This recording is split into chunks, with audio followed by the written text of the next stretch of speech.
I guess it's talk that's cheap because none of us paid for it. Arrow.net, ARROE.net. Let's do it. Let's play it forward. Real people, real stories, the struggle to play it forward. Episode number 449 is with comedian Natasha Leggero. I'm good. How are you doing? Fantastic. This has to be one of the most original cooking shows ever. And I'm a cooking show junkie. I love the concept of this show. Oh, that's great. I love cooking shows too. That's why I was so excited to be a part of it. Does that officially make us foodies then? I'm sorry, repeat the question? Does that officially make us foodies? Oh, well, it's interesting because, the chef I work with on this show, Chef Ludo, he's a world-renowned Michelin star French chef, and he's got restaurants in Los Angeles and Denver. He's extremely talented. But it was so funny because we were shooting this show in Atlanta, and he would just want to go to the same Thai restaurant across the street every night. And I was like, don't you want to go to Atlanta's this foodie town. Don't you want to go eat at these restaurants? And he's like, no, I don't want to get influenced by other chefs. Oh. So seeing this world-renowned Michelin star chef who is not a foodie, I thought that was so interesting. Wow. But yeah, I think what makes someone a foodie, I would think would be they want to go to all the hippest new restaurants all the time, right? Yeah. Well, TBS has given you just an open forum here on with Rat in the Kitchen. I mean, one chef is placed in it, and it's a mole. This chef is a mole, and they sit there and they try to figure it out. What do you get to know who they are, or are you playing the game as well? No, we're playing the game too, and that was a big thing. Me and Ludo were like, please don't tell us. Please don't even accidentally tell us. We want to play the game. So basically, each episode, there's 6 different chefs, and one of them, like you said, is the mole, or we call it the rat. Yeah. And they're chosen the night before, but nobody knows except one producer or something, whoever chose them. But then they have to do all the different challenges, make different foods for Ludo and me to taste.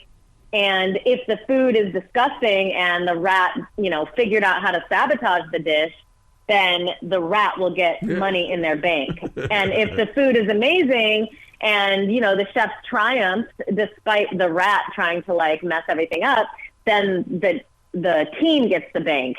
So basically at the end, we get to see, does the rat win the money or the team? And then Ludo and I are trying to figure it out every step of the way, as is every other chef as well. So it's really hard to make alliances, figure out who you can trust. So there's that whole fun element to it, in addition to making the food. Is it, with your creative imagination and everything you've done, is there a side of your personality that wishes, I want to be the rat? I would love to be the rat. Oh my God. People have asked me that, would you want to be the rat or in the team? And I would definitely want to be the rat. It just seems fun talking people into trusting you and, just that whole situation of having to figure out things to do to sabotage people. And also, I'm a horrible cook anyway, so I probably wouldn't even have to try very hard. Yeah, I try in the kitchen, and if I'm messing up, all right, we're having soup. I'll turn it into some sort of a soup. Yeah, it's not for everyone, cooking. But eating is, and that's the beauty of these cooking shows. So now, can one of the chefs call out the rat in the show, or do you have to keep it personally on the inside until it's game time to say who is the rat?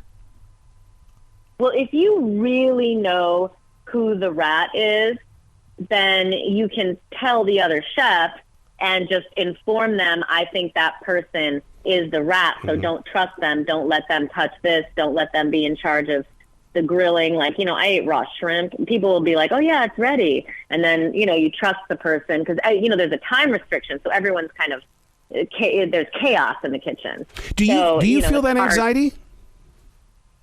The anxiety of what? The anxiety of that time, because if you're only given so much time, I'd be freaking out because I know how much it's going to take to get a project done, but when that clock is ticking down, I know it gets very stressful. But ultimately, I wasn't on the line, so it was just more fun to watch it and watch it unfold and devolve. Would you like to ever sit back and watch people watch the Rat in the Kitchen on TBS? Because I would love to see how interactive people get, how many people are screaming at the screen. Oh, I know. I'm going to have a big screening party, so we'll see what happens. What's the fun part about it for you? What is it that you show up every day? It's like going out on a live stage, and boom, boom, you're on. Yeah, it was really fun. I mean, it was really fun to work with Ludo because he does have such high standards, and also, you know, he's very into teaching. So he does, and I think he used to teach chefs. So there are little tips, and he will give people tips on cooking here and there, and it's you know, just accumulating these little tips is is very helpful because, you know, it's always nice to learn some tips from masters. Right. Do you find yourself maybe teaming up with the chef and maybe doing a cookbook for the rest of us so that we can really learn how to do these dishes?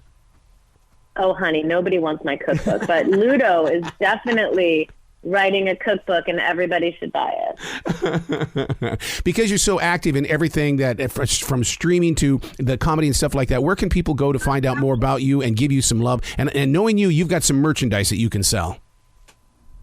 Oh, well, we actually do have merchandise for my podcast. I would say for everyone to check out the Endless Honeymoon podcast. That's a podcast I do with my husband, Moshe Kasher, and we give love advice, and we have a secrets hotline where people can call and leave their deep, dark secrets. And you can watch our podcast or listen to our podcast on YouTube, anywhere that they have podcasts. And get some merch. You're such a creative, creativity just bleeds from you. I mean, how'd you learn how to deal with that when you started finding your voice, as we say in radio?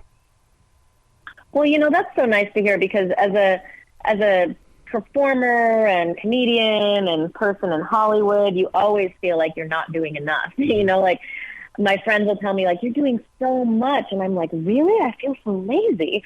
So I don't know. I say it's nice to hear that. But yeah, I mean, creativity, it's like, it's an energy, and it can come out in many different forms. You know, I'm not the type of person who's like, I'm a purist. It's only coming out in stand up.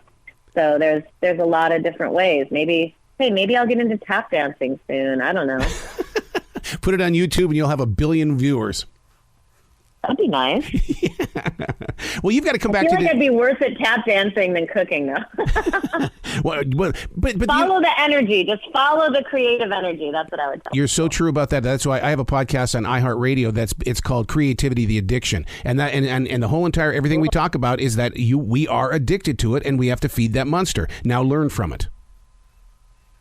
It's funny you call creativity a monster. Yeah. Yeah. Well, you lay awake at night and people steal from it in the day. I mean, it's like, I don't want to hold on to this anymore. Mm-hmm. I hear you. That's interesting. I'll check out your podcast. Excellent. Well, come back to this show anytime. The door is always going to be open for you, Natasha. Oh, that's amazing. Thank you so much. Well, be brilliant, okay? Okay. I'll try.